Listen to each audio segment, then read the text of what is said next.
17 বছরে কিছু করতে পারে নাই। 13 তারিখ তো অনেক পরের ব্যাপার। ভাই তুমি যাও, তখন আমার বাড়ি থেকে নির্দেশনা হবে যে আমলিগ প্রতিহত করো বা রাস্তায় থাকো, তখন বুঝবো যে আমলিগ।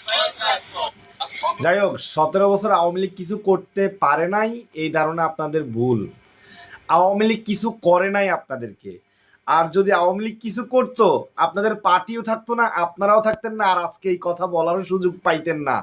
আর আওয়ামী লীগকে আপনি 17 বছর ধরে চিনেন, কিন্তু এই আওয়ামী লীগ 17 বছরের নয়, এই আওয়ামী লীগ 70 বছরের।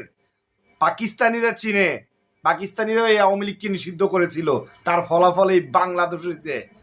আর আপনারা আওয়ামী লীগকে যদি এতটাই হালকা মনে করেন, তাহলে আওয়ামী লীগ তো এখন ক্ষমতায় নাই। আওয়ামী লীগ যেই কোনো মিছিল মিটিংয়ের কথা বলে, আপনারা সবাই ঐক্যের ডাক দেন। আপনাদের হাতে ক্ষমতা, তারপরে আওয়ামী লীগকে প্রতিহত করতে আপনাদের সকল দলের ঐক্যবদ্ধ হওয়ার প্রয়োজন। কেন? কারণ আওয়ামী লীগের হ্যাডাম আছে, যেটা আপনাদের নাই। হ্যাঁ, তো আওয়ামী লীগ খুব শীঘ্রই ফিরবে, শেখ হাসিনাও ফিরবে।